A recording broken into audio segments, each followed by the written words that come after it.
Hey guys, with Halloween right around the corner and the holiday season right after that, having outdoor decorations are a huge plus for any family. Not only does it lift people's spirits, but it's also a ton of fun. With decorations, lights, and inflatables, the possibilities are endless. But who wants to go out every night and turn on these inflatables and other electronics? I know personally, I don't want to do it.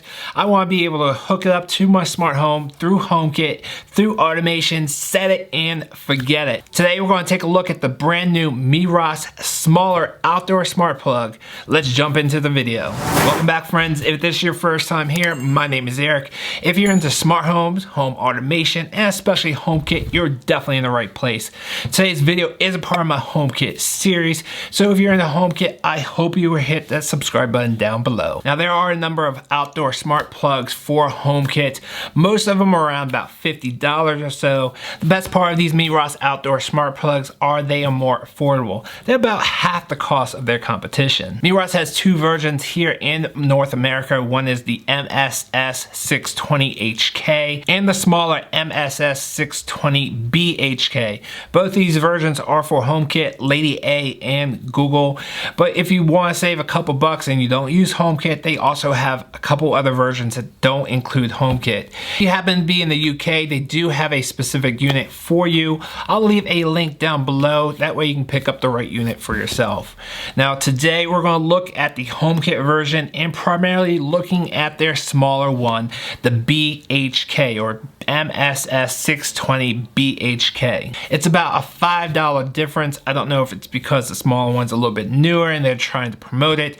I'm not quite sure. I could not find any spec differences besides the size and the price. Both models have a max output of 10 amps. They both require a 2.4 gigahertz Wi-Fi, and they are both IP44 water resistant. They both also work with Lady A, Google, SmartThings, and also HomeKit. So really there's no differences but the price and the size. When it came to the physical size, the big one is 5.1 inches by 2.6 by 1.5 inches wide. And the smaller one is 3 by 3.3 inches by 1.6 inches. And they both have a 7.5 long wire. They both have a physical button on the front that controls both switches at the same time. Unfortunately, they are not independent switches unless you're using it in the app. If you're just using the button, that button controls both of them at the exact same time.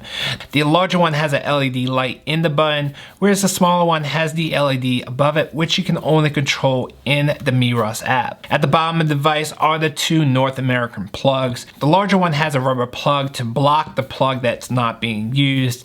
If you're using both plugs, unfortunately with the larger one, you're going to be removing that entire rubber plug. Hopefully you don't lose it. Whereas with the smaller one, both rubber plugs are physically attached to the device. The larger one has a mounting point on the back of the device, whereas the smaller one has the mounting point above it, and you can actually see it. It might be a little bit easier to mount. You do want to make sure you mount these correctly just to help with water resistance. You don't want to install these upside down and get water into the plug, so make sure you do install these correctly. Like I did mention, these are IP44 rated, which means they are not submersible. They should be fine in rain. You're not going to want to spray them down with the hose or anything like that, but in a normal rainstorm, they should be just fine. The other thing to be aware of are both of these are 10 amps maximum, so you don't want to be using this plug for motors, pumps, or anything that draws more than 10 amps. That is for the entire device, so it's about 5 amps each, or just if you're going to use just one plug, a maximum of 10 amps. Otherwise, you will blow the fuse in the unit. Both these are ETL listed. They are not UL listed, so if that's an important feature to you, this plug might not be the right one for you. Now to set either one of these up in HomeKit is super easy. I'm going to be keeping the smaller one. This is just my personal preference. I like to save a little bit money and also have the smaller design. Once you're into HomeKit, hit the plus in the top right corner.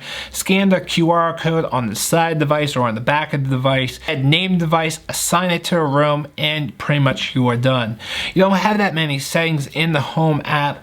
You can control each outlet individually. You have A and B. You can also set this to scenes and also automation. One automation that I have with my inflatables is I do have them come on around 7 a.m. because they are inflatables and not just lights. I do like them out during the day. People can drive by and see the inflatables fully inflated, but I don't want them running all night. They do have built-in lights, which is really cool at night. And then at 10:15, they automatically turn off and they'll come back on until the next morning. You might want to set up different scenes and automations depending on what kind of decorations you have. If you have lights, definitely look at the native app. A lot of apps out there, for instance, the LIFX light strips right behind me has a spooky setting and also a strobe setting. So you can do special effects right from that app. Take a couple minutes, take a look at that native app and see if there's anything available to you. Primarily, I'm only going to be using this in the Home app, but I did decide to download the Meross app just to see if there's any additional settings in there. You can also download the newest firmware from the Meross app, and the only difference or additional setting that I saw in there was to be able to control the little LED on the front of the device. So if you don't want to use the Meross app, you don't have to. You can just use it straight in the Home app and be done. So all in all, I think this is a great plug, especially for the price. The only negative I could possibly come up with is I wish it had 2 switches or 2 buttons on the front just so I can individually control each outlet. Currently there's only that one and you have to turn them both on or off, but honestly I'm not going to ever use that button. I'm just going to go in the Home app and control it from there, where I can control both outlets individually. And honestly I'm probably not ever going to do that either, just because I have it set up within our automations and I just set it up once and forget it. Meross has also released a bunch of other HomeKit products at affordable prices. So if there's anything that you want to see from Meross that interests you, let me know down in the comments and I'll be sure to review on this channel. I do want to thank all my Patreon members. I love these guys. It really means a lot to me that they want to support this channel financially, even though it's not necessary. All my reviews are here for free, but if you do want to show support, definitely check out my Patreon page right there and see what you get in return. I do want to have a special thank you to Kevin Jimine. Hopefully I'm saying that correctly. Hopefully I butchered it too much. He came in at the $10 level, so thank you, Kevin. It truly means a lot to me for your support. It really does. Thank you, Kevin. If you guys want to see the next video in my HomeKit series, check that out right there. And if you're brand new here, I hope you consider subscribing and pressing that blue circle. And I will see you on the next video. I'm out. No, nothing can break me.